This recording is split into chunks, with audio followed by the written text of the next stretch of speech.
نحمده ونصلي على رسوله الكريم أما بعد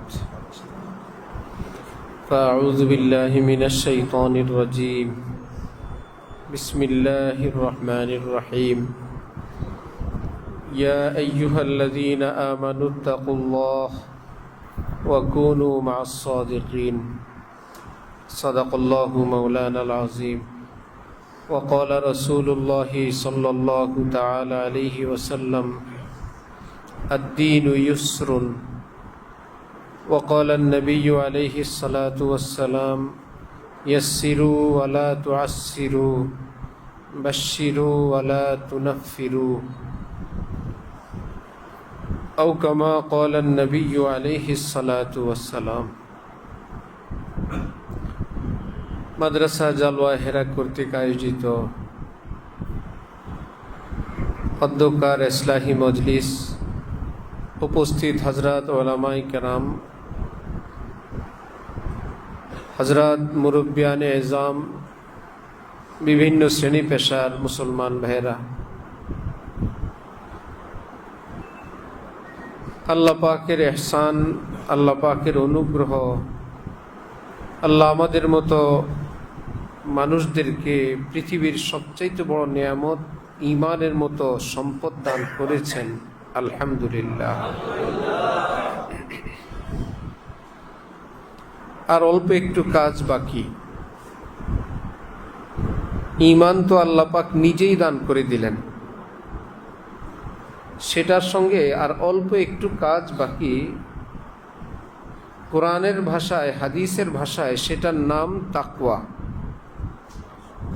দ্বিতীয় কাজের নাম কি? তাকওয়া। দেখেন, নামাজ 5 ওয়াক্ত ফরজ। যখন আপনি ফজরের নামাজ পড়ে নিলেন, জোহর পর্যন্ত আপনার উপর আর কোনো নামাজ নাই। জাকাত বছরে একবার যখন দিলেন, আপনার উপর আর কোনো জাকাত আগামী বছরের আগে নাই। হজ পুরা জীবনে একবার যদি ফরজ হয়, কিন্তু তাকওয়া 24 ঘন্টা বান্দার উপর ফরজ। নামাজ 5 ওয়াক্ত ফরজ, তাকওয়া 24 ঘন্টা ফরজ।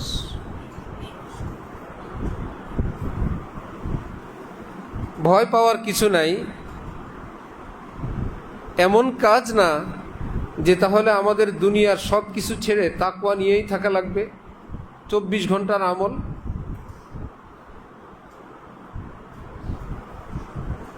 হযরত ওয়ালা করাচি রহমতুল্লাহি আলাইহি বলেন যে অনেক সময় মানুষ মাথায় কোনো বোঝা নিয়ে যান, হাত ছেড়ে। দেখা যায় হাত দিয়ে তিনি সেটা ধরলেন না, এভাবেই যান। এই হাতবিহীন তার যাওয়াটা, এই বলে কি মনোযোগ নাই তার সাথে? শতভাগ মনোযোগ। বাহ্যিকভাবে দেখা যাবে হাত দিয়ে ধরেন নাই, কিন্তু মন দিয়ে ধরছেন। হাতে আপনি কাজ করেন, কথা বলেন,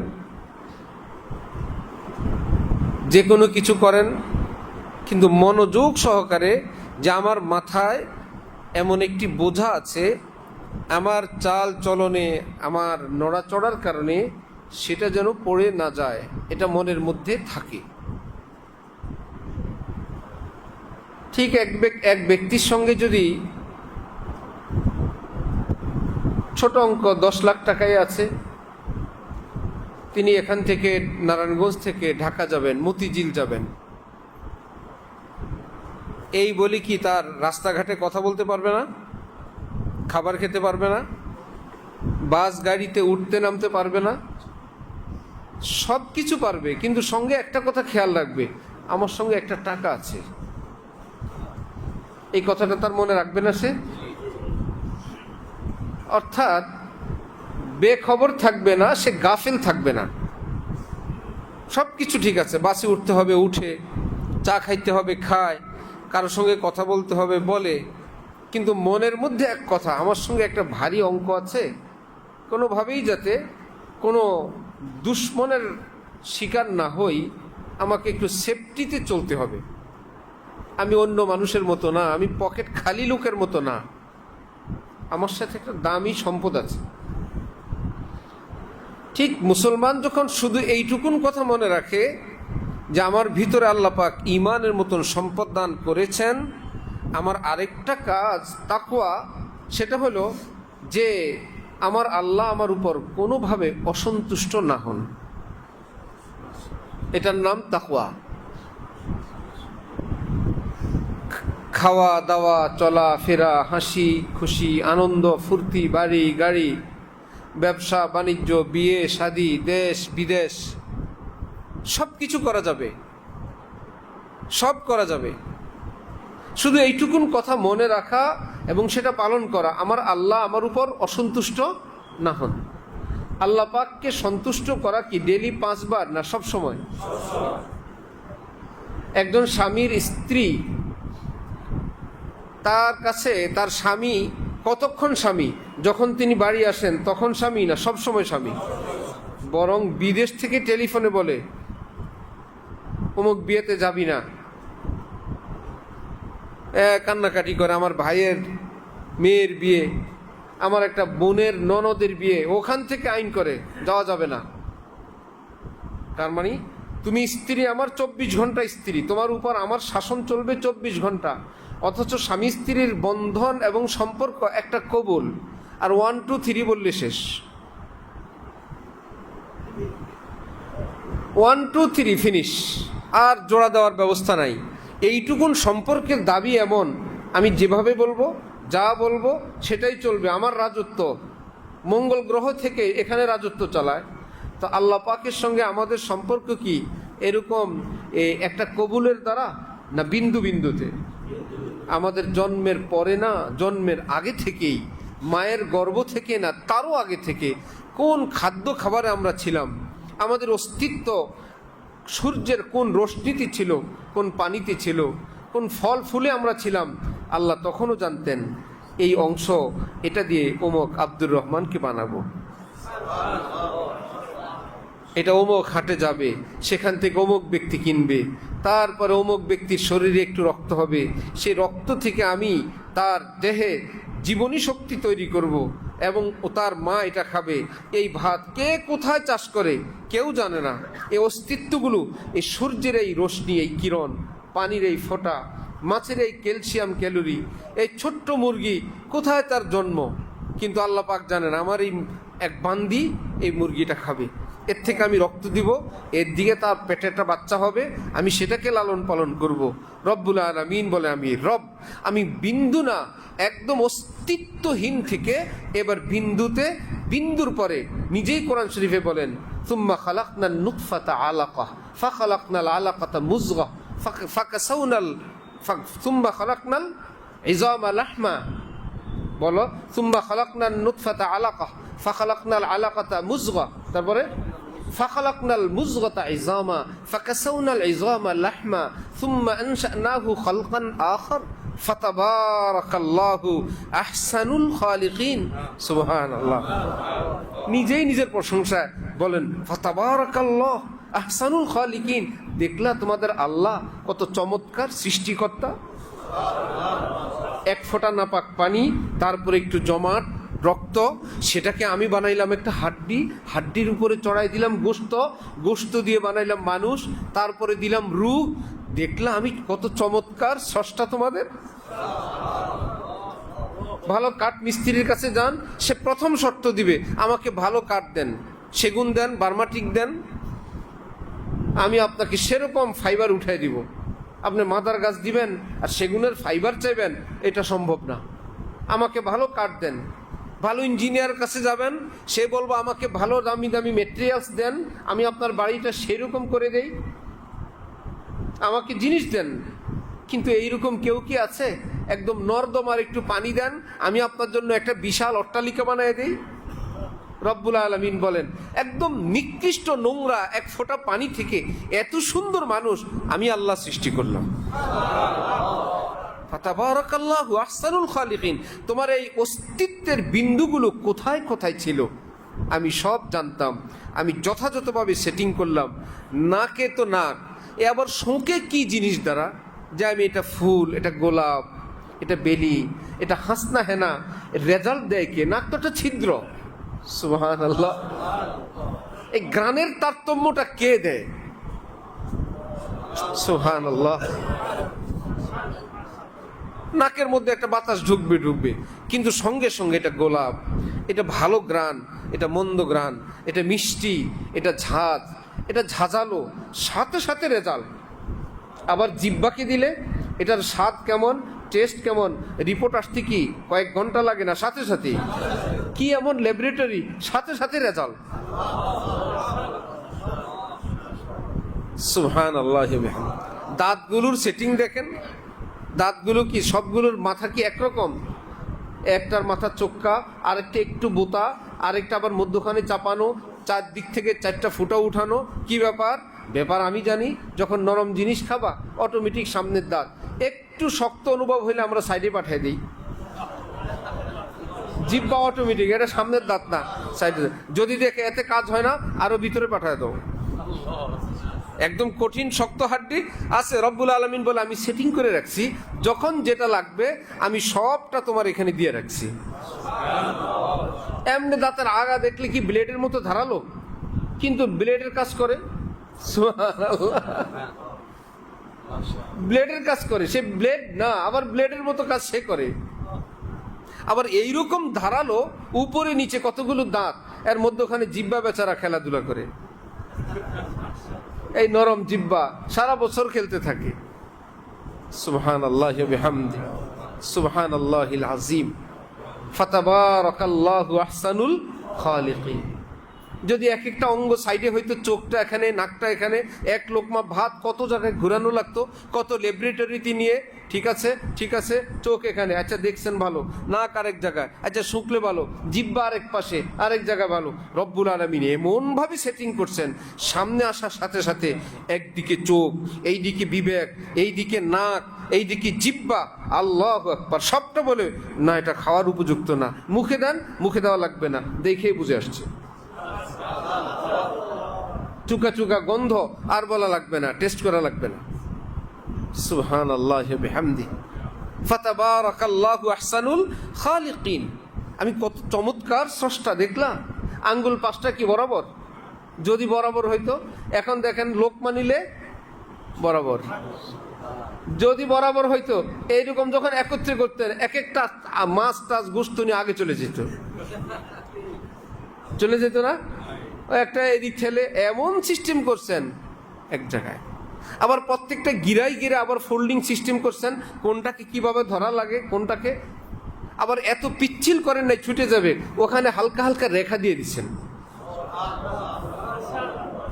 সুবহানাল্লাহ। হালকা হালকা রেখা দিলেন, দিয়ে ধরবা তো কেমনে ধরবা? পায়ের আঙ্গুলগুলো দেখেন, বৃদ্ধাঙ্গুলটা আগানো, বড় একটা নখ, এইরকম একটা নখ যদি কনিষ্ঠ আঙ্গুলের মতো জায়গায় হইতো, বছরে কতবার উল্টাইতো সেটা। কিন্তু বৃদ্ধাঙ্গুল এটা ডাইন বাম কারোর সঙ্গে লাগবে না, এই পাশেও একটা আঙ্গুল, এই পাশেও একটা আঙ্গুল, এটা নিজের বডির সঙ্গে। আমরা যত খোঁচাখাচি খাই বেশিরভাগ কিসের সঙ্গে খাই? কনিষ্ঠ আঙ্গুল, ঠিক না?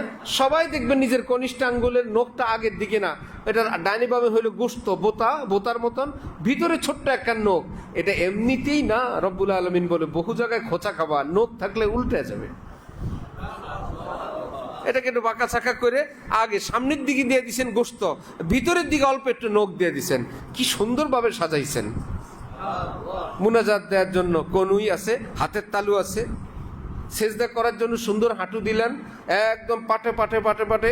এবার হাত ফেলো, এইবার হাঁটু ফেললা, এবার হাত, এবার নাক, এবার বলো সুবহানা রাব্বিয়াল আলা। এবার আল্লাহু আকবার বলে উঠে যাও। এবার দেখো তো পিছনে এভাবে যাওয়া যায় না, তোমার ডিউটিও নাই, আমি ওইভাবে বানাইও নেই। আমাদের পিছনে যাওয়ার কোনো ডিউটি নাই, এই জন্য দেহ সেদিকে এরকম যায় না। ডাইনে এরকম কাজ হয়ে পড়ার কোনো আল্লাহর হুকুম নাই, ডাইনেও দেহ যায় না। বায়েও ডিউটি নাই, বায়েও যায় না।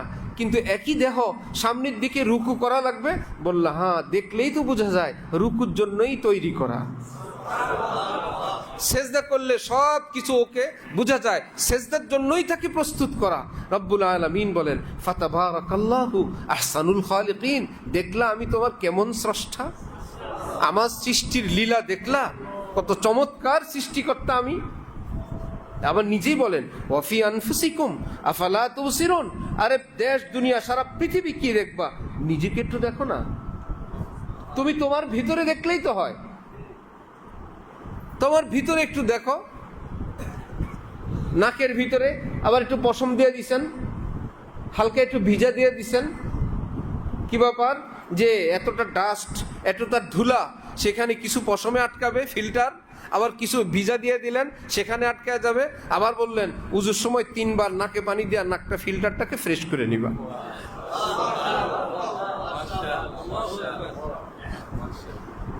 যারা উজু করে নাক পরিষ্কার, নাক থেকে হালকা ময়লা আসে, তাদের অনেক রোগ থেকে, ধুলাজনিত অনেক রোগ থেকে তারা সুস্থ।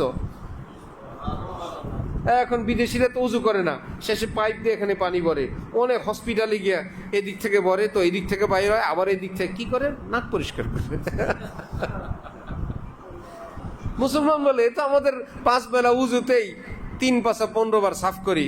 নবীজি শিখাই দিলেন নতুন পানি দিবা 3 বার, বাম হাতের কনিষ্ঠাঙ্গুল এবং বৃদ্ধাঙ্গুল দিয়ে হালকা একটু পানিটা উপরের দিকে টান দিবা, খস করে ছাড়বা।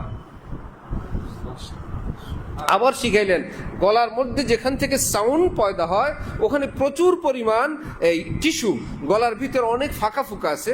নবীজি বললেন খাদ্য খাবার ইত্যাদি কত কিছু গলার জন্য, সেটা সেখানে আটকে থাকবে, উজু করার সময় একটু গড়গড়া করে নিবা, গলাটা ফ্রেশ। সুবহানাল্লাহি ওয়া বিহামদিহি। ইবনে কাইয়িম আল জাওজিয়া লিখছেন যে মানুষ দেখবেন কোন গরম কিছুতে হাত দিলেই সাথে সাথে কান ধরে। কান ধরে কি তওবার নিয়তে? কিসের নিয়তে? পুরা দেহের মধ্যে একটা জায়গা সবসময় ঠান্ডা, কানের লতি, সাথে সাথে কান ধরে, মানে একটা জায়গা ঠান্ডা থাকবেই। এই জায়গা যদি গরম হয়ে যায় ওই লোক পাগল হয়ে যাবে। কারো যদি এই বডির এই জায়গা গরম হয় বুঝতে হবে সে, তার মাথা একদম হিট।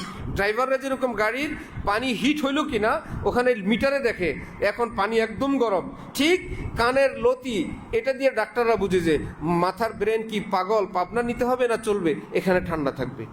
ইবনে কাইয়িম আল জাওজিয়া বলেন আল্লাহ 5 ওয়াক্ত উজুর পরে এই মাথা মসে করে কান মসে করার সময় বললেন অ্যান্টিনাটা একটু ঠান্ডা রাখো। সুবহানাল্লাহ। আবার পুরুষ মানুষের জন্য ব্রেনের আরেকটা অ্যান্টিনা হলো টাকনু, কাবাইন। আচ্ছা, উপর থেকে কোনো পোশাক পরিহিত হইলে এটা দিয়ে পা ঢাকা যাবে না। এখন মোজা দিয়ে তো ঢাকা যায়, কিন্তু মোজা দিলে তো তার মোজার শেষ মাথা তো কাছেই না, এই জন্য টাকনু গিরা পুরুষের জন্য সবসময় ঢেকে রাখা নিষেধ। এখন যারা টাকনু গিরার নিচে পোশাক পরে ঢেকে রাখে, এই জন্য বিবেক বুদ্ধির মধ্যে একটু সমস্যা হয়। মাদ্রাসা দেখলে বলে ব্যাঙ্গের সাতার মতো মাদ্রাসা, স্কুল দেখলে বলে ঠিক আছে। আল্লাহ কি বলে এখানে? মনুষ্যত্ব শিখায়, মানবতা শিখায়, ভদ্রতা শিখায়, মা বাবার হুকুক শিখায়, প্রতিবেশীর হক শিখায়, হালাল শিখায়, হারাম শিখায়। এটা দেখলে 100 বার সালাম দেওয়া উচিত, এ দেখলে গা চলে। আর স্কুলে যাওয়ার সময় দেখলো ধুমধারাক্কা গান চলতেছে, ছেলে মেয়েরা নাচানাচি করতেছে, আজকে তাদের অমুক উৎসব। হ্যাঁ ঠিক আছে, এটাই দেশের জন্য, এটাই সমাজের জন্য উপযোগী। কি বাবার মাথা নষ্ট হয়ে গেছে, এই অ্যান্টিনাও শেষ, ওই অ্যান্টিনাও শেষ। আল্লাহ পাক আমাদেরকে আল্লাহ পাকের কুদরত বুঝা তৌফিক দান করেন। আল্লাহ পাক বলেন ওয়াখতিলাফু আলসিনাতিকুম ওয়া আলওয়ানিকুম, দেখো তো তোমাদের দেহের রঙের ভিন্নতা, কত ক্রিম মাখে, মগর হাবশার এই বান্দা ফর্সা হয় না, হয় না, হাবশি ফর্সা হবে না। এক হাবশি রাস্তা দিয়ে যাওয়ার সময় আফ্রিকান কোনো মানুষ দেখে একজনের রাস্তার পাশে সুন্দর একটা আয়না, মিরর, এ কে এটাকে ফেললো? সামনে নিয়ে দেখে ভিতরে ভূতের মতো লোক একটা দেখা যায়, ফেলাই দিছে, বুঝছি এই জন্যই তোরে ফেলাইছে। আয়না নিজের সামনে নিয়ে দেখে আয়নার ভিতরে কালো এক লোক, অন্য কেউ না, নিজেই। আয়না হাতে নিলে তো নিজেরাই নিজে দেখছে, এর বুঝে নাই। এখন দেখে এইরকম বিশ্রী চেহারার এক লোক আয়না ফিক্কা মেরে ফেলায় আর বলে এই জন্যই তো তোরে ফেলাই গেছে। ভিতরে যেই লোক দেখা যায় এটা কি অন্য কেউ না, সে নিজেই। আল্লাহ পাক বলেন ওয়াক্তিলাফু আলসিনাতিকুম, তার এই ডিজাইনের এই ভিন্নতা কেউ করে নাই। ও আলওয়ানিকুম, তোমাদের ভাষার ভিন্নতা। কান্ট্রি তো কান্ট্রি, রাষ্ট্র তো রাষ্ট্র, একই রাষ্ট্রের এক এক ধরনের উচ্চারণ। আচ্ছা খুঁজি তো, সিলেটিরা কোত্থেকে এই ভাষা শুরু করলো? পুরান ঢাকা কবে থেকে এই শুরু করলো? নোয়াখালীর মানুষ এই ভাষায়, চট্টগ্রামের মানুষ, কোনো কুল কেনারা নাই। কবে থেকে শুরু? আল্লাহ বলেন খামাখা তারিখ খুঁজে লাভ নাই, আমি করছি, আমি করছি, এগুলো আমার খেলা। ওয়াখতিলাফু আলসিনাতিকুম ওয়া আলওয়ানিকুম ইন্না ফি যালিকা লাআয়াতিল লিল আলিমিন, জাননেওয়ালাদের জন্য অনেক নিশান। আর শুনে আর বলে কি মজার ভাষা। সিলেটিরা যখন কথা বলে, চাটগাঁয়ারা যখন পরস্পর কথা বলে, নোয়াখালীর লোক যখন কথা বলে, ময়মনসিংহের লোক যখন কথা বলে, অক্ষরে মেরেল বাম করে না, অক্ষরে কুইটাল বাম। আরে বাবা কি মজা লাগে নিজেরা যখন বলে। আর দুই চাটগাঁয়া বললে তো সুবহানাল্লাহ বিহামদি। সিলেটি তো সিলেটি। শাহপরান রহমতুল্লাহি আলাইহির মাজারের গেছেন, ওই এলাকায় গেছেন, সিলেট দরগা মসজিদের খতিব সাহেব হযরত মাওলানা আকবর আলী সাহেব অরিজিনাল সিলেটি বয়ান করতেন। এতটা স্বয়ং সিলেটের লোকে বয়ান বুঝতো না, কিছুটা জড়তা আছে, বুড়া হয়ে গেছেন ভাষায়, উনি ওনার বয়ান করতেছেন। ওনার খাদেম মাওলানা খলিলুর রহমান সাহেব রহমতুল্লাহি আলাইহি শাহপরান দরগার খতিব ছিলেন। উনি নিজে আমাদেরকে বলছেন, আমাদের হযরতওয়ালাকে, আমরা সাথী ছিলাম, বললেন হযরত বয়ান করতেছেন, একটা মানুষ কিচ্ছু বুঝে নাই, কিন্তু কেউ বলতে পারবে না বুঝি না, চুপ করে বসে থাকতে হবে। সিলেট দরগা মসজিদের খতিব উনি, জুমার সময় বয়ান করেন, সারা দেশের লোক যায়, তো জুমায় এক লোক বসছে বয়ান করতেছেন, এক বেচারা নতুন আয়সা মধ্যখান দিয়ে বলতেছে বয়ান বুঝি না। পুরান লোকরা বলছে বেটা বয়, কোন জায়গায় বলছো বয়ান বুঝি না। উনি তো শুনে ফেলছেন, উনি বললেন আকবর আলী বাংলা হইতা, ইংরেজি না হইতা, বাংলা হইতা, বুঝো না কেন, আমি তো বাংলাই বলি। আকবর আলী বাংলা হইতা, ইংরেজি না হইতা। সবাই বলছে বয়ান বুঝা লাগবে না, এমনি বসে থাকো। তো এখন বয়ান করে আসার সময় হযরত মাওলানা খলিলুর রহমান সাহেব বলেন যে হুজুর ওই দিক ফিরলে আমি সবাইকে বলতাম বসেন, বুঝানোর জন্য আমি আসতেছি। ওনাকে কোনো খাদেমের হাওলা করে খাওয়া দাওয়া বা কোনো কাজে, সুবহানাল্লাহ বিহামদি, মস্ত বড় আল্লাহওয়ালা ছিলেন।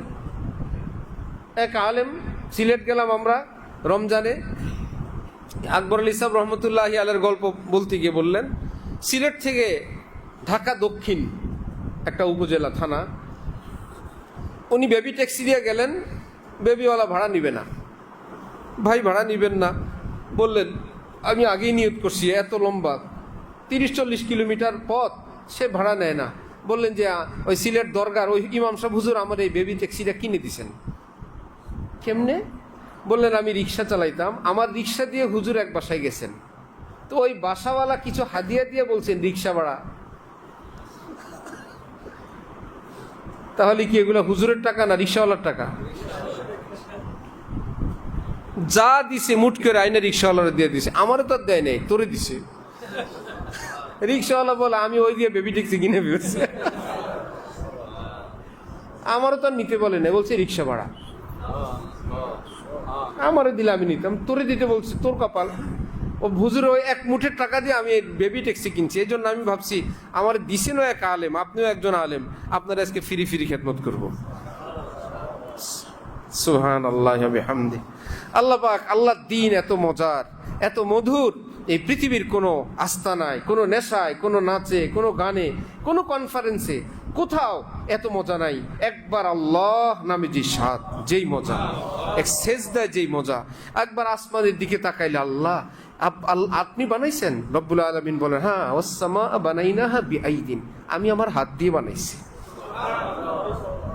বিআইদিন আই বিল কুওয়া, আমার শক্তি দিয়ে বানাইছি।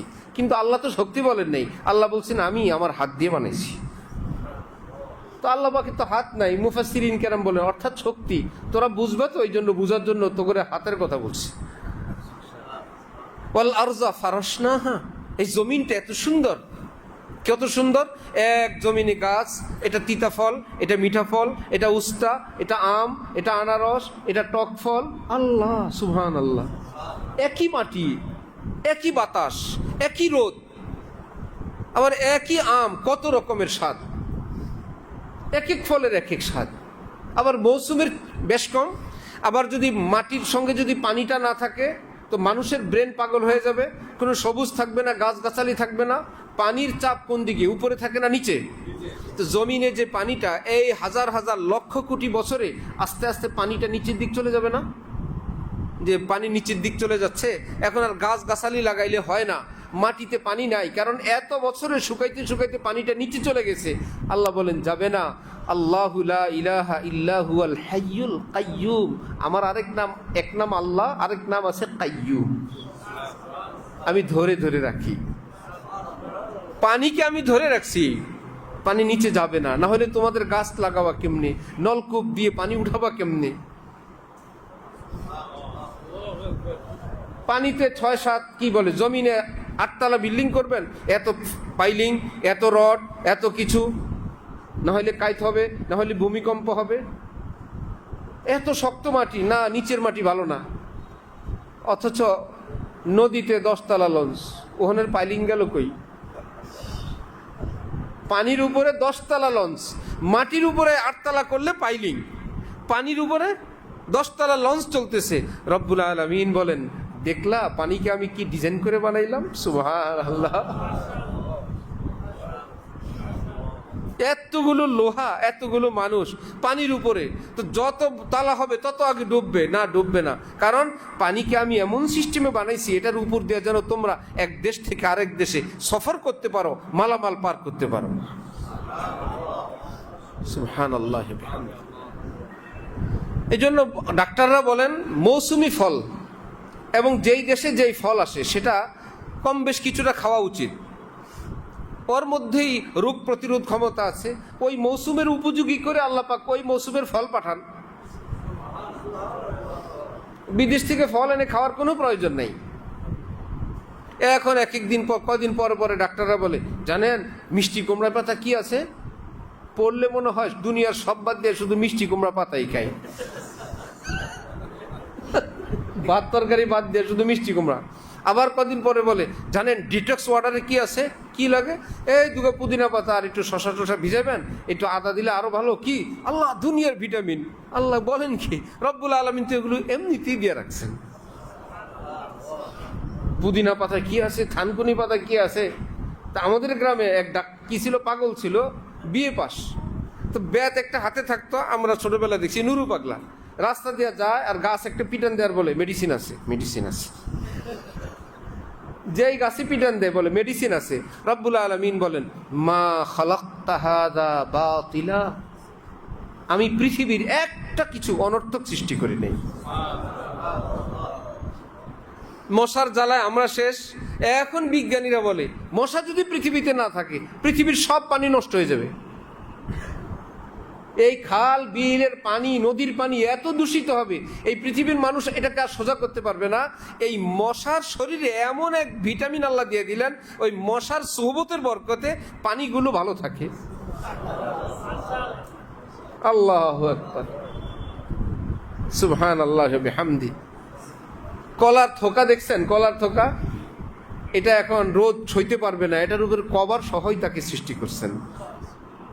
যখন রৌদ্র সইতে পারবে, আমরা গিয়ে সেটাকে ছিঁড়ে ফেলি না, নিজে নিজেই পড়ে যায় না। তো নিজে পড়ে না, আল্লাহ বলেন আমি ফেলাই দিই। কিসের নিজে নিজে? নিজে নিজে কিচ্ছু নাই দুনিয়া। এগুলো কি বলে, কাফের মুশরিক বেঈমানদের কথা। নিজে নিজে বৃষ্টি হয়, নিজে নিজে রোদ হয়, নিজে নিজে গাছ হয়। আল্লাহ বলেন কিচ্ছু নিজে নিজে হয় না। ওই কলার ওই কভারের নিচে কলাটা বড় হওয়ার পর যখন তার জন্য রোদ প্রয়োজন, এখন আর রেস্টের তার সময় নাই, আমি উপরের কভারটাকে আমি ফেলাই দিই। এখন সূর্যের কিরণ দরকার, কলার ভিটামিনের জন্য লাগবে। বককে আল্লাহ পাক এত বড় বানাইলেন, গলা কত বড়, পা কত লম্বা, কি ব্যাপার? এত লম্বা পা হইলে বক যদি উপরে চলে যায়, বকের গলা যদি মুরগির মতো হয়, খাইতে পারবে? সেজদা দিয়ে খাওয়া লাগবে। শুয়ে খাওয়া লাগবে, বসে খাওয়া লাগবে। রব্বুল আলামিন বলেন সেই টেনশন তোমার করা লাগবে না। লম্বা পিলার দিলাম, এত উপরে বডি চলে গেছে, ওখান থেকে খাওয়ার জন্য আবার গলা লম্বা করে দিয়ে দিছে। তোমার বসে শুয়ে খাওয়া লাগবে না, আমি তোমার জন্য ব্যবস্থা করে দিলাম।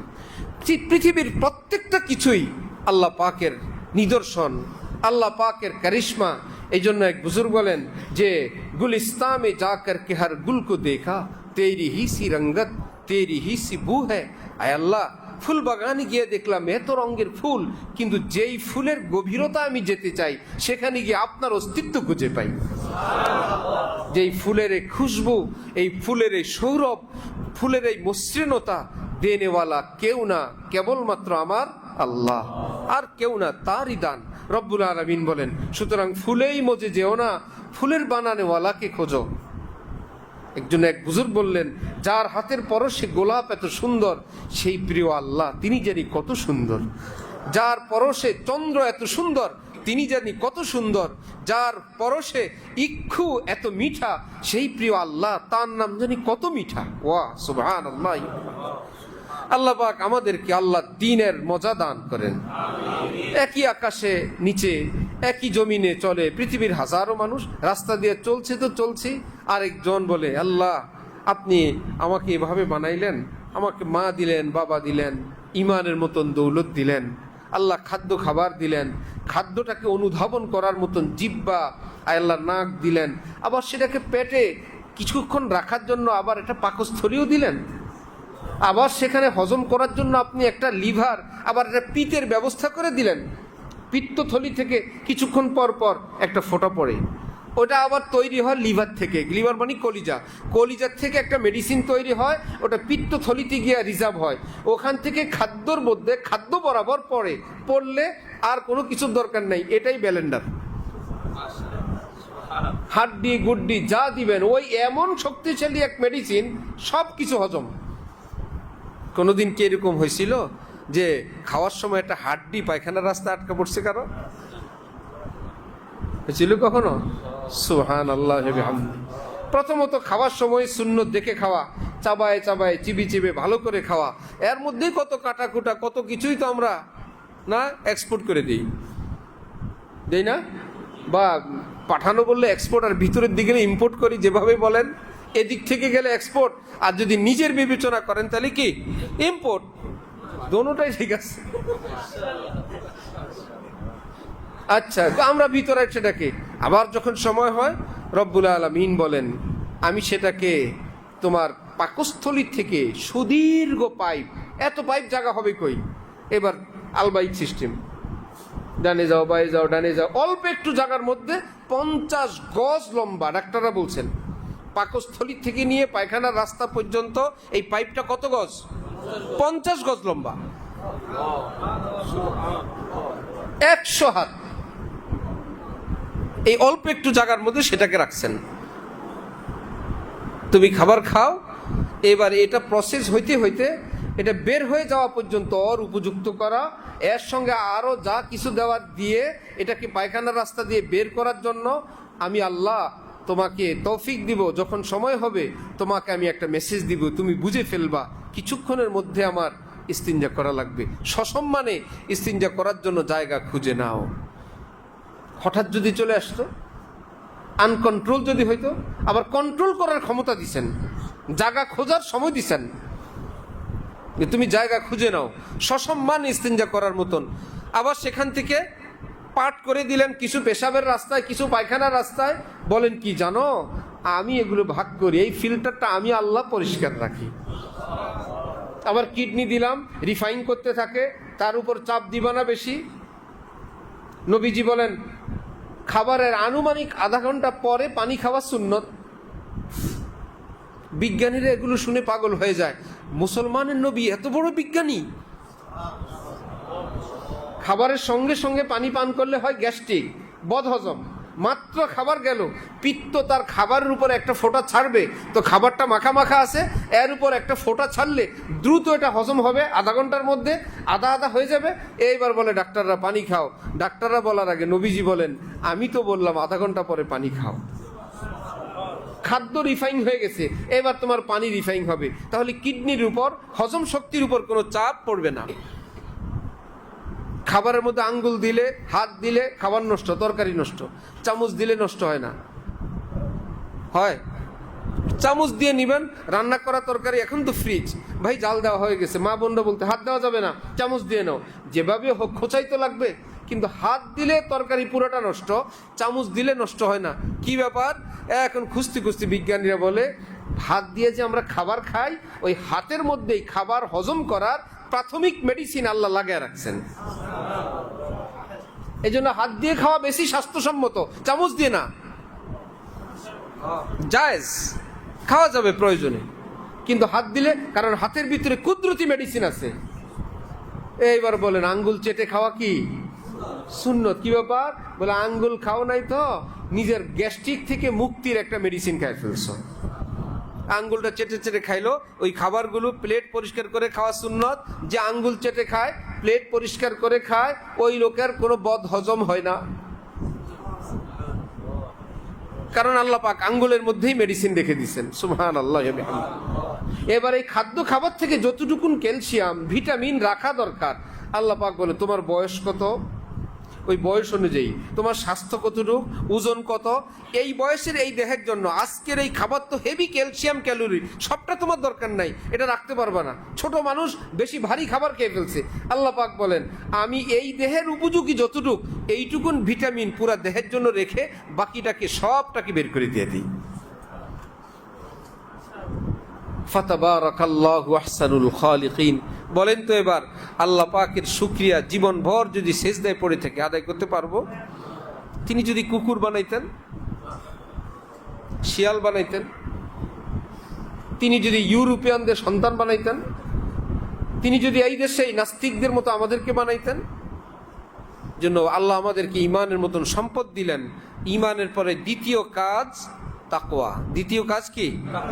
তাকওয়া। কি এক বেলা দুই বেলা না, সব সময়।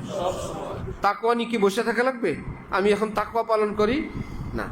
যেমন মা বাবা বলে দেন, বাচ্চা যখন মাদ্রাসায় যায়, স্কুলে যায়, খবরদার সকল শিক্ষকদের সঙ্গে আদব করবা, বড়দের সঙ্গে আদব করবা, একজনের সঙ্গেও বেয়াদবি করবা না।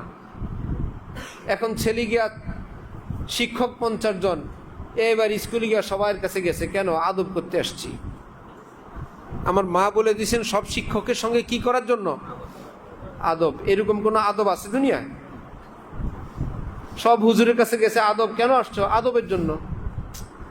না না, এটা কোনো আদব না। তো আদব কি? আদব হলো বেয়াদবি না করা। আদব মানে কি? ঘরে ঘরে গিয়ে গিয়ে, স্যারের কাছে গিয়ে গিয়ে আদব করা লাগবে না। তুমি যার সামনে পড়বা, তিনি ব্যাগ হাতে নিয়ে যাচ্ছেন, তুমি তার ব্যাগটা আগায় দাও। তিনি জুতা বহন করে নিচ্ছেন, তার জুতাটা তুমি বহন করে নাও। তিনি কোনো একটা কথা বলছেন, সেটা মেনে নাও। একদম সবার কাছে গিয়ে গিয়ে গিয়ে গিয়ে আদব করা লাগবে না, বরং আদবের মূল অর্থ হলো বেয়াদবি না করা।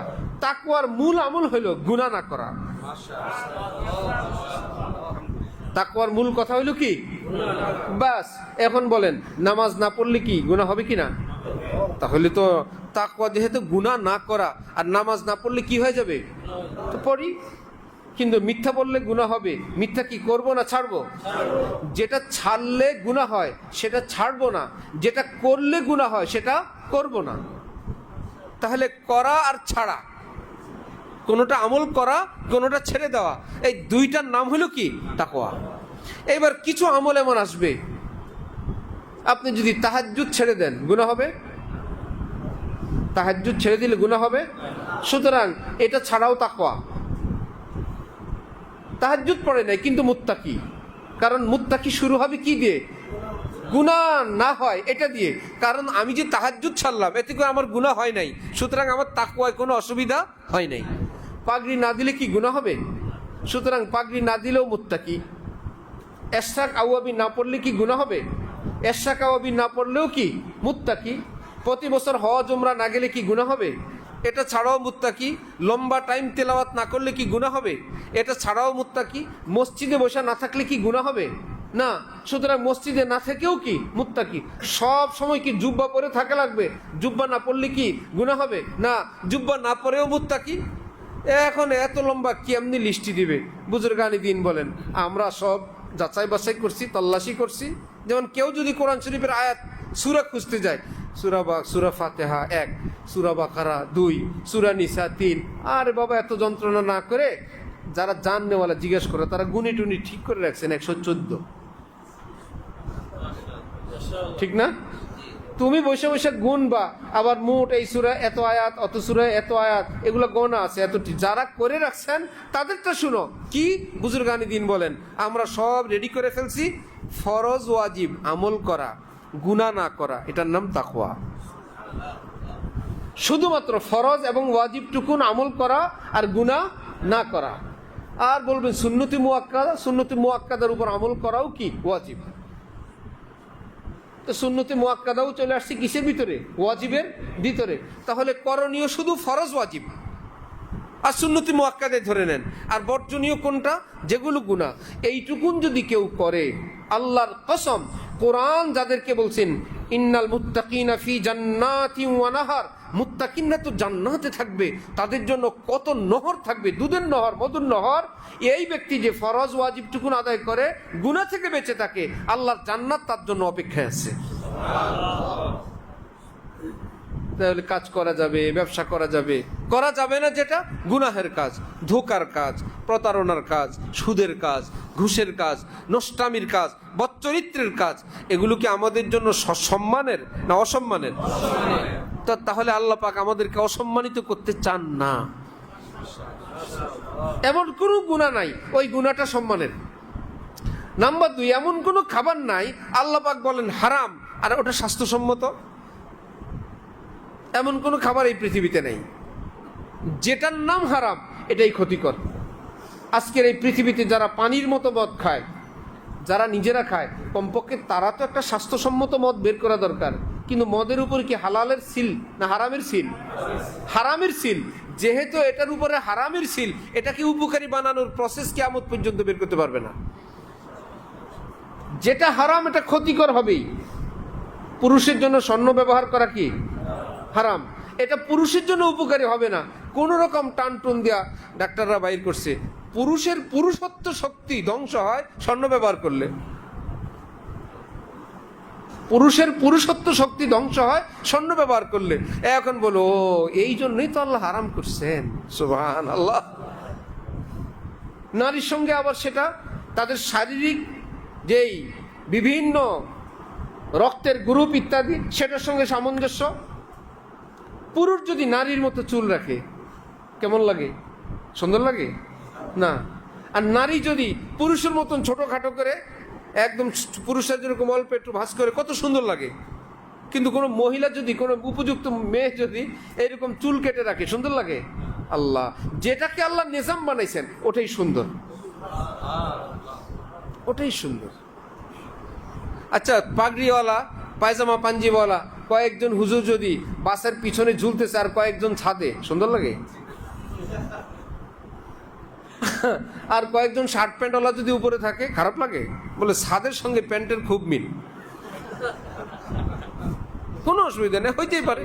কিন্তু যখন পাগড়িওয়ালা, না এটা যায় না। তো বোঝা গেল আল্লাহ পাক আমাদের জন্য যেগুলো সবচেয়ে সুন্দর, আর কোরআন শরীফ আল্লাহ পাক বলছেন ওহিল্লা লাকুমুত তাইয়্যিবাত, যত তাইয়্যিবাত আছে, স্বাস্থ্যকর আছে, খুশবুদার আছে, আকর্ষণীয় আছে, আমি সেগুলোকে তোমাদের জন্য হালাল করে দিছি।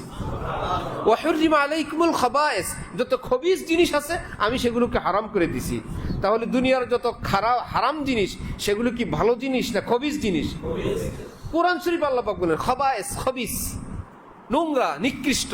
তাহলে হারাম জিনিস নিকৃষ্ট, নোংরা জিনিস, হালাল জিনিস উৎকৃষ্ট জিনিস। হালাল সম্মানের, হারাম অসম্মানের। হালাল স্বাস্থ্যকর, হারাম অস্বাস্থ্যকর। তাহলে আমরা শরীয়তে থাকলে দুনিয়ার দিক থেকে কি ঠকবো না জিতবো? দুনিয়াও জিতবো। আরেক ডাক্তার বলছেন পুরুষ মানুষ নিজের দৈহিক চাহিদা নিজের স্ত্রী ব্যতীত অন্য যে কোনো পন্থায়, এমনকি ভিন নারীর সঙ্গেও যদি পূরণ করে, স্বাস্থ্যের ক্ষতি। আর এই মানুষটাই যদি নিজের এই চাহিদা পূরণ করে নিজের স্ত্রীর সঙ্গে, স্বাস্থ্যের জন্য উপকার। আশ্চর্য কথা। হযরত ওয়ালা করাচি আমাদের দাদা পীর বলেন আমি হাকিম, হযরত চিকিৎসক। এই জন্য শাহ হাকিম মোহাম্মদ আখতার বলে না, এই হাকিম মানে হলো হেকমতের হাকিম না, তিব্বিয়ার হাকিম। দাওয়া চিকিৎসক হযরত ওইটারও হাকিম। এবং কি জানি আছে, দাওয়াখানা আছে, পাকিস্তানে আছে এখনো না, আশরাফি দাওয়াখানা। তো হযরত বলেন, আমি একজন চিকিৎসক, আমার ভালো করে জানা আছে এই পৃথিবীর পাগলা গারদে যত পাগল, এর অধিকাংশ হইল হারাম প্রেমে আক্রান্ত হয়ে হারাম ভাবে নিজের জীবন যৌবন ধ্বংস করে এগুলো পাগল হয়েছে। আর 90% সব হারাম প্রেমের পাগল। এখন মা বাবা তো ডিটেলস বুঝে না। আর মানসিক ডাক্তার যারা ভালো আছেন অধিকাংশ নিজেরা মানসিক রোগী। মানসিক ডাক্তার যারা, এর অধিকাংশই হইল নিজেরা মানসিক রোগী। একটা ছেলে পরীক্ষায় ফেল করছে, তার মন খারাপ যে কোনো কারণে, তাকে নিয়ে যাবে মানসিক কোনো সমস্যা আছে কিনা, বিসমিল্লাতেই তার সঙ্গে এমন সব কথাবার্তা বলবে, তাদের কাজ কাউন্সিলিং করা। ওই কাউন্সিলিংয়ে তার পাগল হওয়ার মাত্রা আরও বাড়বে। এরপরে ওষুধ দিবে, ঘুমের ওষুধ। এখন ছেলে ছিল স্বাভাবিক, বাড়িতে আসার পর আর নিচেও পাগলের ডাক্তারের কাছে, এবং সবাই বলতেছে কানাঘুষা করে পাগল পাগল। সেও দেখতেছে আমিও তো আসলে সুস্থ না। আমাদের এক শিক্ষক বিভিন্ন কারণে অকারণে এরকম এক ডাক্তারের কাছে গেছে, ওষুধ দিছে। এখন আমার কাছে খবর আসছে উনি তো খালি ঘুমায়, ডুলু ডুলু করে, ওনার তো মাদ্রাসায় রাখা যাবে না। আমি বললাম কি পাগলের ওষুধ খাইছে? পরে বললাম, আমি বললাম তো আপাতত ওষুধ বন্ধ কর। পরে বললাম একটু হাসি খুশি থাকো, আরো কিছু দিলাম, বিনা ওষুধ এখন রুগী সুস্থ।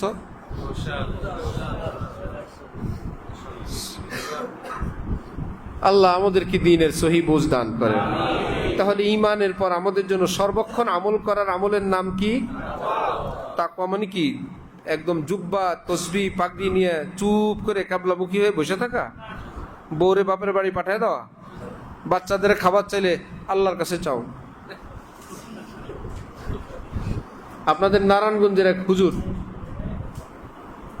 উনি মাদ্রাসার প্রিন্সিপাল। তো মাদ্রাসা চালাইতে কষ্ট, বেতন ভাতা দিতে কষ্ট। আমারে বলে একজন প্রিন্সিপাল দেন আমার মাদ্রাসার জন্য। কেমন? আল্লাহওয়ালা। ঠিক আছে, আর আল্লাহ থেকে চায়া নিতে পারে এরকম। আমি তো বুঝছি, মানে উনি দায়িত্বটা দেওয়া বাঁচার জন্য। তা আমি বললাম প্রিন্সিপাল আছে যিনি ভালো করে পড়াইতে পারবে, আর আল্লাহ থেকে নেওয়ার দায়িত্বটা আপনি রাখেন। মানে উনি পরের মাস থেকেই বলবে আমার, আপনি কি শিক্ষক দিলেন? আল্লাহওয়ালা দিতে বললাম। চোখের পানি দিয়ে রাত্রে দোয়া করবে, সকালে দেখবে ক্যাশের মধ্যে টাকা, বেতন ভাতা, বোর্ডিং চালাবে। সে শুধু আমার কাছে টাকা চায়, তখন আমারে ধরবে শিক্ষক আল্লাহওয়ালা না। আমি তো চালাকি বুঝছি। আমি বললাম ভালো শিক্ষক আছে, চালাইতে পারবে মাদ্রাসা, কিন্তু আল্লাহ থেকে নেওয়ার ডিউটিটা আপনার রাখা লাগবে। এরপরে আর বলে না যে দেন। বুঝতেছেন? তো নিজের ছেলের বললেন যে আমি ক্যাবলামুখী হয়ে বসছি, তোমরা আল্লাহর কাছে চাও। এটা কি ইসলামী শিক্ষা? নবীজি এরকম করছিলেন? স্ত্রীদেরকে বলছিলেন আল্লাহর কাছে চাও, আমি স্বামী, আমার কর্তব্য। হ্যাঁ, দোয়া করো, এটা ঠিক, কিন্তু এই বলে আমি দিতে পারবো না, তোমরা আল্লাহ থেকে নাও, এটা বলা সুন্নতের খেলাফ। নিজের স্ত্রী, নিজের সন্তানকে, অধীনস্থদেরকে। তাহলে নবীজি মদিনা মুনাব্বারা আসার পর স্ত্রীদেরকে এক একজনকে 1 বছরের ভরণ পোষণ 1 মুঠি দিয়ে দিয়েছেন। বলেন নাই আল্লাহর কাছে চাও, বললেন না আমি স্বামী, আমার থেকে নাও। সুবহানাল্লাহ। আর আমাদের বুজুর্গের অবস্থা কি? যে আমি এখন মুত্তাকি বুজুর্গ হয়ে গেছি, সারাদিন দোয়া দুরূদ তাসবিহ তাহলিল, খাওয়া যাওয়া লাগে, আল্লাহর কাছে চাও। এটা কি সুন্নত না সুন্নতের খেলাফ? কোরআন শরীফে কি আছে? ইজা কুদিয়াতিস সালাত ফান্তাশিরু ফিল আরদ ওয়াবতাগু মিন ফাদলিল্লাহ। দরবেশ সাহেব নামাজ শেষ, কাজ করতে যান, আল্লাহর হুকুম, বাইরন মসজিদ থেকে বাইর হন, পরে আবার আজান দিলে আসবেন। ফান্তাশিরু ফিল আরদ, কাজে যান, ব্যবসায় যান, দোকানে যান। আল্লাহ পাক রিজিক ছড়ায় ছিটায় রাখছেন, সেটাকে খুঁজে নিয়ে আসেন। ঘরে বসে থাকলে হবে না, খুঁজেন। হযরত মারিয়াম আলাইহিস সালাম তার ঘরে বিনা বাবায় হযরত ঈসা নবী দিলেন আল্লাহ। হযরত ঈসার কি বাবা আছে? এবং হযরত মারিয়ামের কিসমত, কোরআন শরীফ আল্লাহ ওনার নামে সূরা নাজিল করেছেন, সূরাতু মারিয়াম, না হযরত মারিয়ামের নামে সূরা নাজিল। যাই হোক, যখন হযরত ঈসা জন্মগ্রহণ করলেন, কোরআন শরীফে আল্লাহ পাক বললেন, আমি জানি একটা মায়ের সন্তান ভূমিষ্ঠ হলে তৃষ্ণা লাগে, ক্ষুধাও লাগে, দুর্বলও লাগে, সবটার মেডিসিন আমি একটা ফলের মধ্যে রাখছি, খেজুর। আমি তখন মারিয়ামকে বললাম, ওয়াহুজ্জি ইলাইকি বিজিজইন নাখলা তুসাকিত আলাইকি রুতাবান জানিয়া, মারিয়াম খেজুর ডাল ধরে নাড়া দাও, খেজুর তো আমি উপরে রেখে দিছি, পড়লে খেয়ে নিও। মুফাসসিরিনগণ বলেন, এই বেটির ঘরে আল্লাহ বাবা ছাড়া আপনি পুত দিলেন, অলৌকিকভাবে দুনিয়াতে আসলো, অলৌকিকভাবে কয়েকটা খেজুর ফেলাই দিতেন বাতাস দিয়ে, পাখি দিয়ে। বললে না, রিজিকের ব্যাপার, এটা অলৌকিক হবে না, একটু হাত পা নাড়া দিয়ে খাওয়া লাগে। মারিয়ামের ঘরে ঈসা দিলাম, এটা অলৌকিক ব্যাপার। রিজিক অলৌকিকের আশা করে লাভ নাই, রিজিকের জন্য একটু কষ্ট করা লাগে, একটু ডাইন বাম করা লাগে। কোনো ফকির কারো বাড়িতে গেছে, ভিক্ষা চাওয়ার জন্য বলল, টাকা দেন নাই, এক মুঠ ভাত দেন নাই, চাল দেন নাই, এক মুঠ আটাই দেন, কোনো প্রকারে যেটাই চায়, ঘরওয়ালারা বলে নাই নাই নাই। ফকির বেচারা এক ধমক দিয়ে বলে, কিছুই যখন নাই, ঘরে বসে আছেন কেন, একটা বাটি নেন, আমার সঙ্গে বাইর হন। আপনার ঘরে কি, যার ঘরে কিছুই নাই, ঘরে কি করে, একটা বাটি নেই, আমার সাথে বাইর হন, আমার সঙ্গে তো ভালো কিছুই আছে। এইরকম তাওয়াক্কুল করে ঘরে বসে থাকা জায়েজ নাই। তারকুল ইতিমাদি আলাল আসবাব লা তারকুল আসবাব। একদম অল্প কিছু মানুষ সাহাবীদের যুগে এবং যুগে যুগে ডাইরেক্ট আল্লাহর উপর তাওয়াক্কুল করা লোক খুবই অল্প। যেমন হযরত আবু বকর সিদ্দিক সব কিছু আল্লাহর রাস্তায় দান করে দিয়ে নবী বললেন, ঘরে কি? বললেন আল্লাহর রসুল। ওই মজলিসে হযরত ওমর কি আল্লাহর রসুল লাগছিলেন না 50%? হযরত ওমর কি করছিলেন? সব দিয়ে দিছিলেন না 50%? তার মানে আবু বকর সিদ্দিকের সঙ্গে হযরত ওমর পর্যন্ত সাহস করে নাই, ওনার সঙ্গে আমরা না, আমরা দুগা রাখি, দুগা দান করি। আমরা আবু বকর হইতে পারবো না। ১৫০০ বছর পর এখন এসে মানুষকে আবু বকরের সবক শিখায়, ডাইরেক্ট অ্যাকশন। ভাই, অন্যান্য সাহাবীরাই তো পারে নাই, আবু বকর সিদ্দিকের সঙ্গীরা পারেন নাই ওনার সঙ্গে। হযরত ওমর বলতেন, আমার পরীক্ষা হয়ে গেছে, জীবনে কোনোদিন ওনার সঙ্গে পারি নাই, আর পারবো না, এটা কনফার্ম হয়ে গেছে। আমি নিয়ত করি ওনার কাজ শেষ হয়ে যায়, আমি যখন কাজ করতে রওনা করি উনি কাজ করে ফিরে আসেন। সুবহানাল্লাহ। তাহলে আল্লাহ পাকের উপর ভরসা কিভাবে? কাজ কাম না করে না কাজ করে। দোকান খোলনা হামারা কাম হ্যায় আর গ্রাহক ভেজনা আল্লাহ মিয়া কা কাম হ্যায়।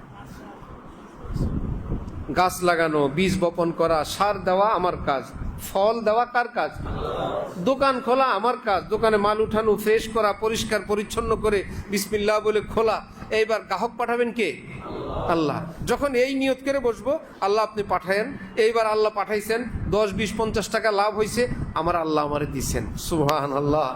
আল্লাহর কথা মনে হয়, আল্লাহ আমাকে দিলেন। রব্বুল আলামিন বলি, এইভাবে তুই বলতে পারলি, আমার কথা স্মরণ করলি, রাখ, তোরা আরো দিব। লা ইন শাকারতুম লাযীদান্নাকুম, যে আমার কৃতজ্ঞতা আদায় করে তা আমি আরো দিতে থাকি। সুবহানাল্লাহি ওয়া বিহামদিহি। এইবার আজান হইছে, আমার আল্লাহর হুকুম এত দিলেন, আমার আল্লাহ দিলেন, আমি যাব না, গট গট করে শাটার টানে আর বলে, আমারে কি কাস্টমারে খাওয়ায়? আমার আল্লাহ খাওয়ায়। আল্লাহ ডাকছেন, আমি গেলাম। আসছিল কাস্টমার, সবাই বলে মেইন কাস্টমারটা রাইখা নামাজে যাবো হুজুর। হুজুর থেকে মাসালা নিয়ে আগেই ক্লিয়ার থাকে, নামাজ পরে পড়লেও হবে। পরে দেখা গেল আসর আজান দিয়ে দিস, হইল না? হুজুর তো বলছেন, কিন্তু আল্লাহ পাক বলেন, পরীক্ষা করলাম, একদিকে কাস্টমার আর একদিকে আমি আল্লাহ। মুয়াজ্জিন কি দিয়া ডাকাইছিলাম, হাইয়া আলাস সালাহ হাইয়া আলাল ফালাহ, আসলা না? ঠিক আছে। সেই পয়সায় হয়তো আজকে অথবা কালকে অথবা রোগে অথবা দুর্ঘটনায় অথবা ছেলে মেয়ে অমানুষে অথবা আগুন লেগে অথবা কত কিছু ফিনিশ। চকবাজারে কয়েক বছর আগে আগুন লাগছিল না? সব পুড়ে শেষ। ওই একই বিল্ডিং এর নিচতলায়, তাও কেমিক্যাল গুদাম, ওই বেটার কিছু হয় নাই। পরে চকবাজারের লোকেরা বললো, আমরা জানতাম উনি পাই হিসেব করে জাকাত দেন। আর হাদিস শরীফে আছে যে হিসাব করে জাকাত দেয় আল্লাহ পাক তার মাল নিজে হেফাজত করেন। আল্লাহ হেফাজত করে দেখা দিচ্ছেন। এই জন্য চালাকি আল্লাহর সঙ্গে হয় না। আল্লাহ সব সময় বান্দার উত্তর দেন, একবারে টান দেন, সব শেষ। ঢাকায় এক কন্ট্রাক্টর রাজমিস্ত্রি মসজিদ নির্মাণ করবে, মসজিদওয়ালারা বলে দিছে আপনি আপনার মতন করে কাজ করেন, আমরা 1 লাখ টাকা লাভ দিব। ভালো ধনী মানুষ, কেউ রাখে না হিসাব, নিজেই নিজের হিসাব একটু চুপে চুপে একটু বেশি নিছিল। চালাকি করলো কার সাথে? আল্লাহর ঘর। বাস কয়েকদিন পরে নিজেই তো বলছে, আর কেমনে জানবে সবাই, এমন এক রোগে ধরছে, এখন নিজের বাড়ি বিক্রি করছে, জায়গা বিক্রি করছে, সহায় সম্পত্তি বিক্রি করছে, এখন মসজিদওয়ালার কাছে মাপ চায়, আপনারা আমার মাফ করে দেন, আপনারা বলছিলেন 1 লাখ নিতে, আমি মিথ্যা বলে কয়টা টাকা বেশি নিছিলাম, আমার তো এখন সব টান দিছে, আল্লাহর রাস্তায় আমারে মাফ করে দেন। আল্লাহর সঙ্গে চালাকি করতে নাই, হিসাব করে জাকাত দিয়ে দিবেন একদম মন খুলে। গরিব মিসকিন পাইলে জাকাতের বাইরে দিয়ে দিবেন। রব্বুল আলামিন বলে তুমি যে দাও আমি কি দেখি না? আমি কি ঘুমে আছি? আমি কেবল রোজার মাসে দেখি, তুমি দিছো আমি দেখছি, আমার খাতিরেই তো দিলা, ওকে, বহুগুণ বেশি আমি তোমাকে দেওয়ার প্ল্যান করতেছি। এই জন্য ওয়ামিম্মা রাযাকনাহুম ইউনফিকুন, সকল মুমিনের জন্য একটা অভ্যাস, দান করার অভ্যাস। চাইবে কেন? আমরা দিব। মসজিদের পাশ দিয়ে গেলাম, এই মসজিদের যদি কোনো মুসল্লির নামাজ কবুল হয় তো আমার কেমনি তার সঙ্গে আমি যুক্ত হব? চুপে চুপে দান বাক্সে কয়টা টাকা ফেললাম। এই মসজিদের এই কয় টাকা যদি মুসল্লিদের, ইমামের, হুজুরের কোনো কাজে আসে, কেউ যদি নাজাত পায়, আমি যদি কিয়ামতে এই উসিলায় বলি আল্লাহ আমার তো কোনো কিছু নাই, এই লোকটা তো ওই মসজিদের মুসল্লি ছিল, আমি ওখানে 10টা টাকা দিছিলাম, আল্লাহ আমি ওই মাদ্রাসায় তো খেদমত করছিলাম, এ হাফেজ আলেম আছে সবাই নিয়ে যায়, আমি তো ওই মাদ্রাসার একজন খাদেম ছিলাম আল্লাহ। তাহলে এরকম উসিলা কি 1টা 2টা না, বেশি বানানো দরকার, বেশি বানানো দরকার। আল্লাহ আমাদের সবাইকে তৌফিক দান করেন। আবারও বলছি, ঈমান আল্লাহ দিলেন, কষ্ট করে এখন যেই কাজগুলো ছেড়ে দিলে গুনাহ হবে সেই কাজগুলো করব, আর যেগুলো করলে গুনাহ হবে সেগুলো ছাড়বো। এটাকে হযরত থানবী বলছেন আমাদের মধ্যে 2টা স্বভাব, একটা হলো আগ্রহ আর একটা হলো অলসতা। আমাদের 2টাই আছে এবং দুটোটা প্রয়োজন। আগ্রহ অনাগ্রহ আমাদের দুটোটা আছে কি না? আগ্রহ আছে গুনার কাজে, অনাগ্রহ আছে কোন কাজে? ইবাদতের কাজে। শুধু এই 2টা সেটিংটা একটু পাল্টায় দিবেন। আগ্রহ দরকার, অনীহা বা অনাগ্রহ দরকার, কিন্তু আগ্রহকে নিয়ে যাব কোথায়? ইবাদতে। অনীহা অনাগ্রহকে নিয়ে যাব গুনার কাছে। দুটোটা আছে না? আছে। এখন জায়গা মতো আগ্রহ আছে গুনায়, আর অনীহা আছে কোথায়? ইবাদতে। সুতরাং একটু ঘুরে দিব, পারবো না ইনশাল্লাহ? বলবেন ইবাদত যদি মনোযোগ সহকারে না করি, আমরা তো শুনছি ইখলাসের সঙ্গে শুধুই আল্লাহর জন্য করতে হয়, না এমনি যদি মন যদি উপস্থিত না থাকে ইবাদত করে লাভ নাই। আমাদের শায়েখ হযরতওয়ালা ঢালকানগর আল্লামা শাহ আব্দুল মতিন বিন হুসাইন সাহেব দামাত বারাকাতুহুম বলেন, বাবা বলল যাও ধান ছিটে আসো সকালবেলা, ছেলের চোখে ঘুম, আর একটু ঘুমাইতে চায়, বাবার রাগ ধমকের চোটে মা বলল যাও নাহলে মাইর দিবে। চোখে ঢুলু ঢুলু ঘুম নিয়ে কয়েকটা ধান ক্ষেতের মধ্যে ছিটে আসলো। এখন এই ক্ষেতের মধ্যে কি গাছ উঠবে? গম গাছ না ধান গাছ? অনেক মনোযোগ সহকারে ধান ছিটাইছে না আলসামির সাথে? আলসামি হোক, কিন্তু কাজটা তো করছে, গাছ উঠবে। আরেক বেচারা চাকরি করবে না, কিছুদিনের মধ্যে চাকরি ছেড়ে দিবে, কয়েক মাসের মধ্যেই যায় আর কি অফিসে না যাইতে, কিন্তু সময় মতো যায়, যেই কাজ দেয় করে, একদম মন অফিসে নাই, মাসের শেষ কি বেতন পাবে না? মালিক বলবে আপনার মন ছিল না, আর মন থাকার না থাক, কাজটা তো করছে, বেতন নিয়ে যাও। ঠিক ইবাদত করতে যদি মন নাও চায়, আমি আপনি যদি আল্লাহর হুকুম মনে করি, চাকরি মনে করে করে নেই, হাকিমুল উম্মত থানবী বলেন আল্লাহ বেতন পুরোটা দান করে দিবেন। আমরা তো আল্লাহর গোলাম, আমরা কি মনের গোলাম? মনকে বলো তুমি চাও না, আমার আল্লাহ তো চায়। ইবাদত করতে মন চায় না, কিন্তু আল্লাহ চান কি না? সুতরাং তোমার চাওয়া শুনবো না, আল্লাহর চাওয়া শুনবো। আর গুনার ক্ষেত্রে উল্টাটা, তুমি তো চাও, আমার আল্লাহ তো চান না। এটা একটু তিতা, কিন্তু মজা হলো ইবাদত যেটা করণীয় সেটা করলে যেই পরিমাণ সওয়াব, নূর, যেটা বর্জনীয় সেটা বর্জন করলে আল্লাহর নৈকট্য এর চাইতে আরো বেশি। কারণ নামাজ পড়তে অত কষ্ট লাগে না, পর্দা করতে যত কষ্ট, কোরবানি যত বেশি, মেহেরবানিও তত বেশি। আল্লাহ আমাদের সবাইকে তৌফিক দান করেন। ওয়া আখিরু দাওয়ানা আলহামদুলিল্লাহি রাব্বিল আলামিন। সুবহানাল্লাহি ওয়া বিহামদিহি সুবহানাকাল্লাহুম্মা ওয়া বিহামদিকা। কোথায় মোতায়েম সাহেবরা? মৌলানা ইউসুফরে দেখলাম, আছে না? দুরূদ শরীফ পড়েন। আল্লাহুম্মা সাল্লি আলা সাইয়্যিদিনা মুহাম্মাদ।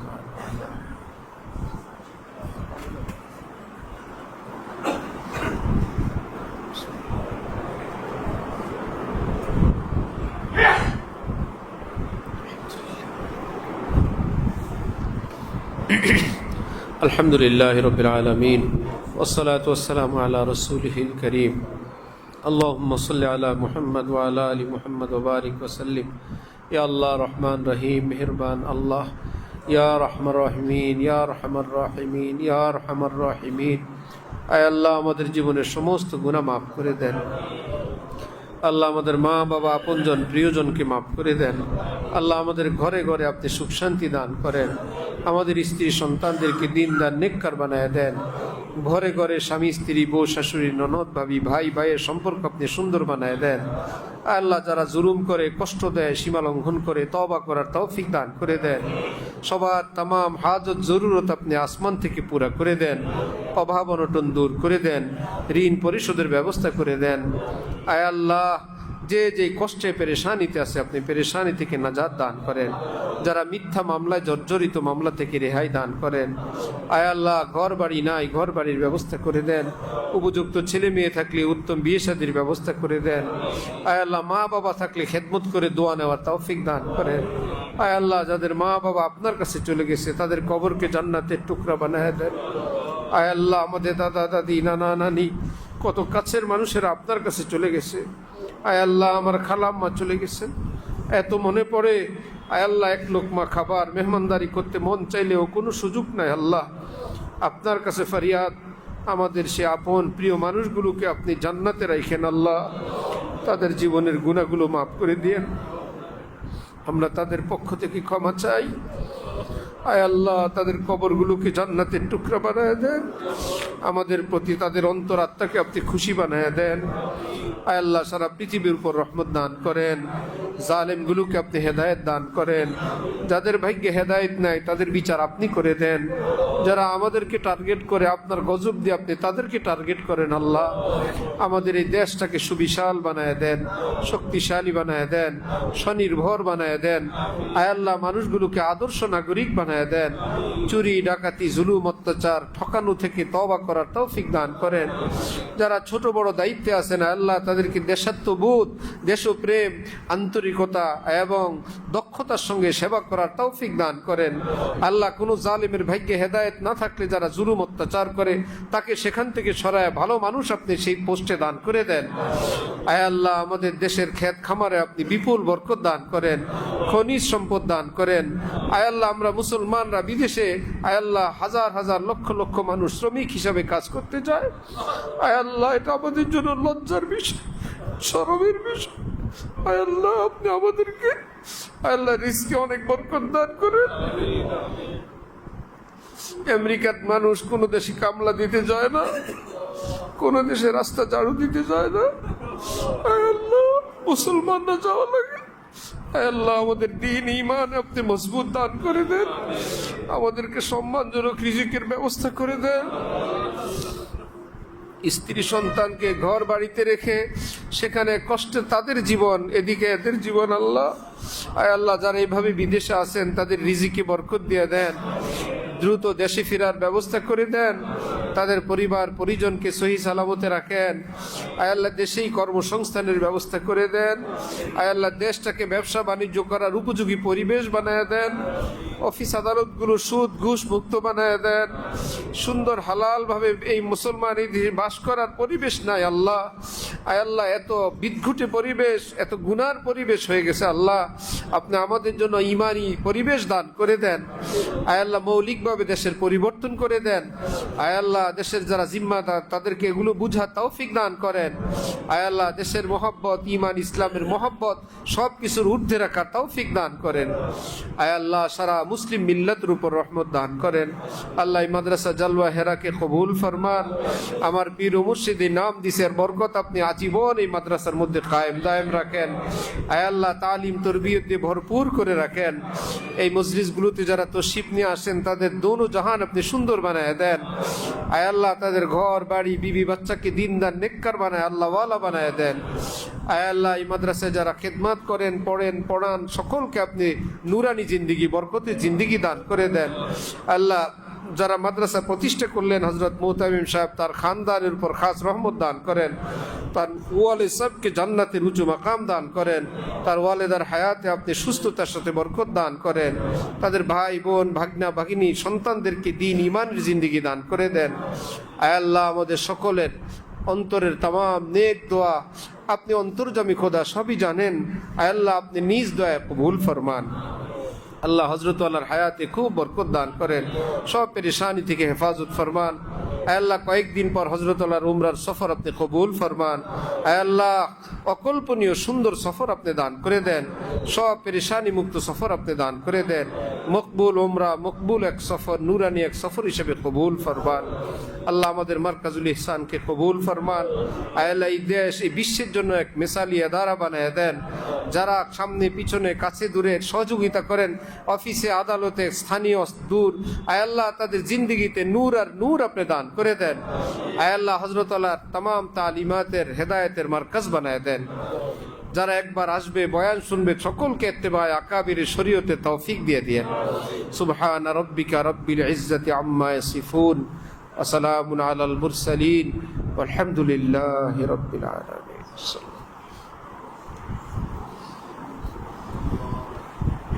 আলহামদুলিল্লাহ, সকল মেহমানদের জন্য মেহমানদারি পার্সেলের ব্যবস্থা আছে। মেহরবানি করে যে খাওয়ার সময় মেইন গেটের কাছ থেকে পার্সেলটি গ্রহণ করবে।